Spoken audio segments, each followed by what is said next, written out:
Hello दोस्तों, नमस्कार। स्वागत है आपका न्यू स्टडी में। कैसे हैं आप लोग? उम्मीद करता हूँ अच्छे होंगे। तो दोस्तों, हमारा IR इंटरनेशनल रिलेशनशिप्स या अंतर्राष्ट्रीय संबंध जिसको बोल लें दोस्तों, वो चल रहा है और इसमें हम महत्वपूर्ण चैप्टर को कवर कर रहे हैं जहाँ से कॉम्पिटिशन एग्जाम में क्वेश्चन बन सकते हैं और हमको करना दोस्तों जरूरी है। समझ, एक अंडरस्टैंडिंग बननी चाहिए। तो दोस्तों, आज जो हमारा है महत्वपूर्ण संगठन दोस्तों, इसके पहले भी दोस्तों UNO और जो वर्ल्ड में जो महत्वपूर्ण संगठन है उसका एक वीडियो है।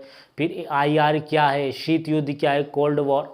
दोस्तों, इंटरनेशनल से जितने भी टॉपिक बन सकते हैं और जहाँ से एग्जाम में क्वेश्चन बन सकता है दोस्तों, उस चैप्टर को कवर किया है। आप प्ले लिस्ट में जाकर वहाँ से उन चैप्टर को समझ सकते हैं और अपने नॉलेज को और बढ़ा सकते हैं। ठीक है दोस्तों, आपको काफ़ी कॉन्फिडेंस महसूस होंगे और किसी भी एग्जाम के लिए दोस्तों आप रेडी होने में आपको काफ़ी यहाँ से मदद मिलेगी। देखिए दोस्तों, आज जो रहेगा हमारा सार्क दोस्तों, अगर देखें इसको सार्क बोला जाता है। सार्क का आपने नाम सुना होगा, जो कि भारत के आसपास के से मिलकर एक संगठन बनता है जिसको सार्क बोला जाता है।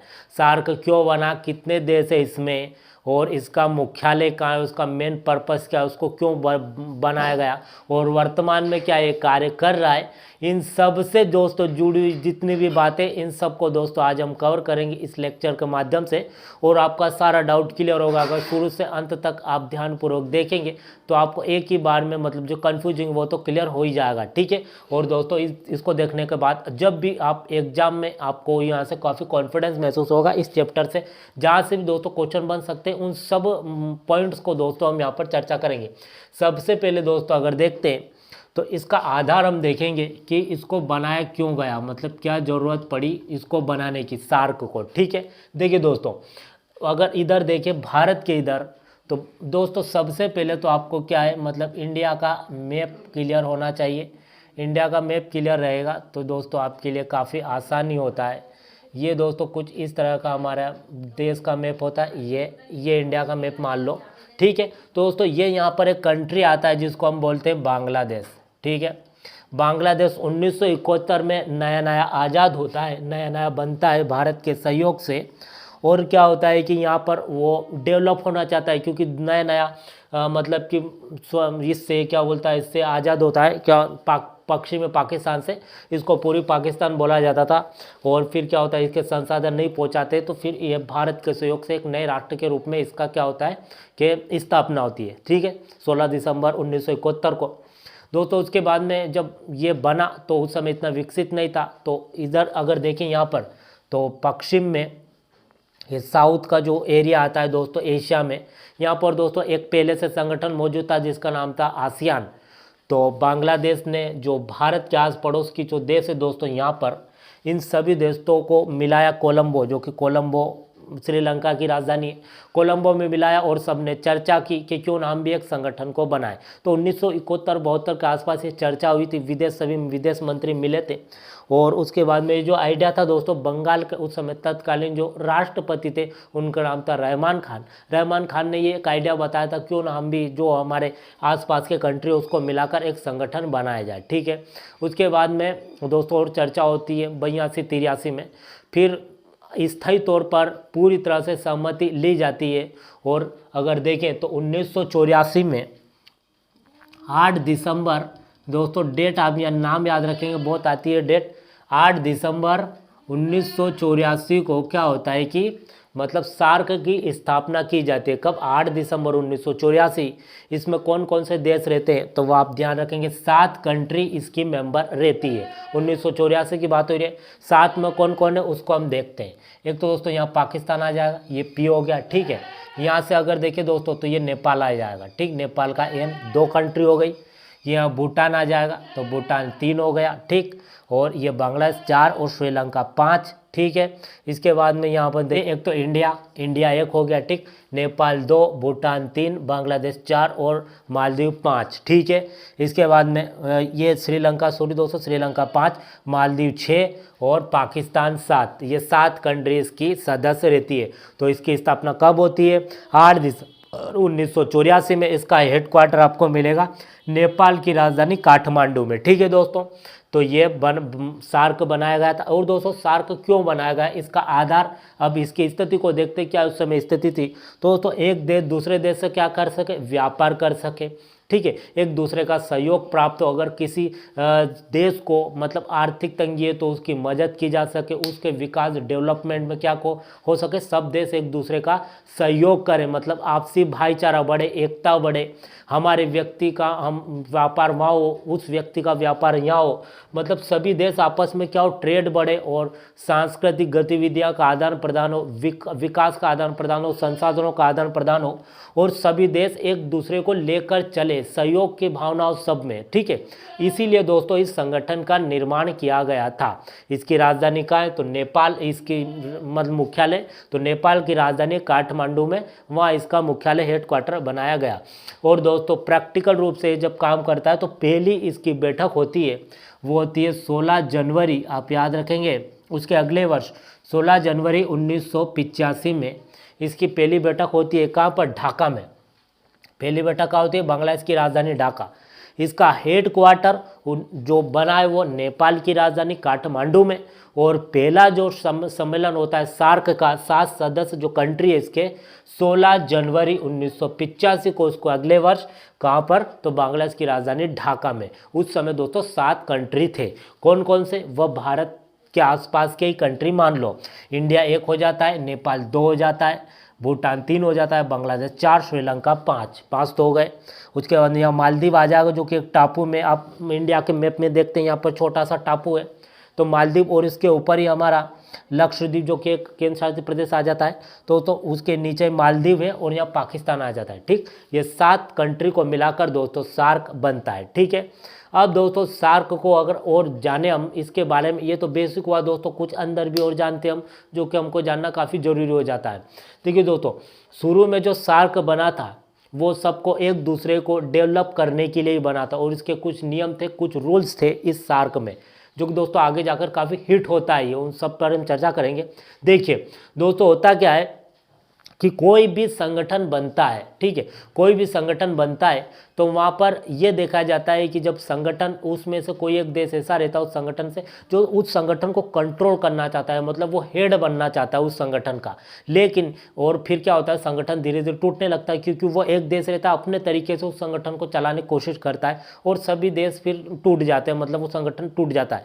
लेकिन दोस्तों यहाँ पर ऐसा पहले से तय किया गया कि ऐसा नहीं हो कि संगठन, हमारे 7 कंट्री हैं हम, और अभी तो हमारा आदान प्रदान हो रहा है, सब कुछ अच्छे से चल रहा है, लेकिन आगे जाकर कोई एक देश क्या हो, बॉस बन जाए, हेड करने लगे, सबको रेगुलेट करने लगे, तो ऐसा नहीं चलेगा। तो पहले से तय किया गया कि सब बराबर रहेंगे, सबका बराबर का महत्व यहाँ पर सबको दिया जाएगा।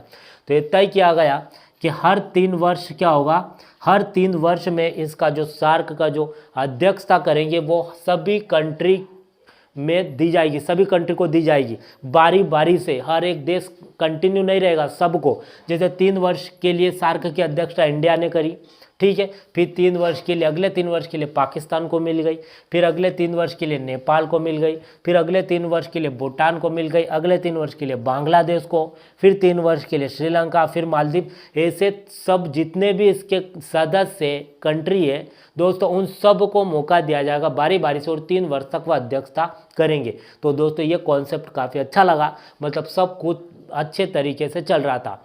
उस 2004 में दोस्तों काफ़ी बड़ा डिसीजन लिया जाता है, मतलब कि सार्क देशों के द्वारा, जो कि दोस्तों आपको पता होगा कि जब एक देश का माल दूसरे देश में जाता है तो टैक्स लगता है। जैसे हमारे देश का माल दूसरे देश में जाएगा तो वहाँ टैक्स देना पड़ेगा, या दूसरे देश का माल हमारी कंट्री में आएगा तो दोस्तों बिकने के लिए कोई व्यापार होगा तो दोस्तों उसके लिए टैक्स देना होगा। लेकिन यहाँ पर टैक्स फ्री किया गया कि सभी कंट्री आपस में फ्री व्यापार कर सकती है। जैसे पाकिस्तान इंडिया से, इंडिया पाकिस्तान से, नेपाल से, भूटान से, बांग्लादेश, वो भारत में आ सकते हैं और हमारा माल वहाँ जा सकता है बिल्कुल फ्री।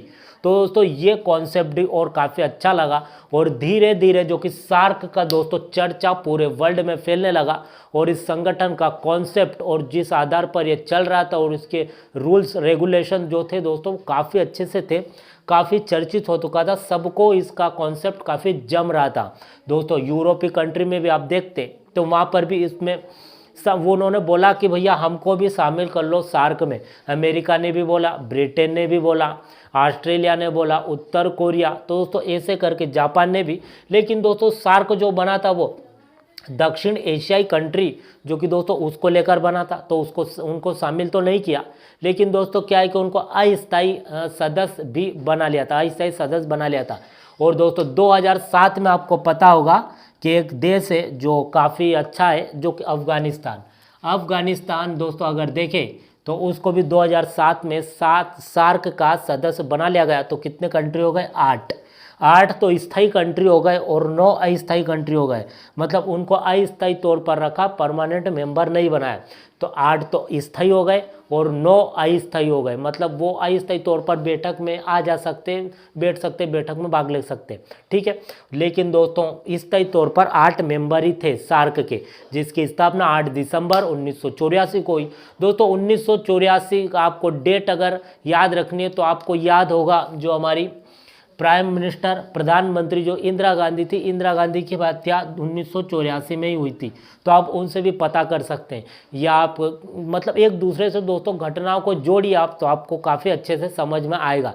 जैसे कि 1983 में आपको क्रिकेट का थोड़ा सा मतलब कि शौक हो दोस्तों, आप उसकी हॉबी रखते हैं देखने की, दोस्तों आपको 1983 में क्या होगा कि वर्ल्ड कप जीते थे हम, पहला इंग्लैंड से, इंग्लैंड में हुआ था दोस्तों, जो वेस्ट इंडीज़ से जीते थे। तो उसके बाद में दोस्तों उसके एक वर्ष बाद ही क्या होता है, सार्क की स्थापना होती है। 1984 में इंदिरा गांधी की जो हमारी प्रधानमंत्री थी उनकी हत्या हुई थी दोस्तों, उससे भी आप पता कर सकते, मतलब वहीं से भी आप याद रख सकते हैं। तो 8 दिसंबर 1984, जिसका हेडक्वार्टर आपको काठमांडू में मिलेगा, जो नेपाल की राजधानी है। फिर पहला जो शिखर सम्मेलन हुआ था 1985 में, 16 जनवरी 1985 को बांग्लादेश की राजधानी ढाका। उसके बाद में हर 3 वर्ष बाद मतलब देशों को अध्यक्षता मिलती थी।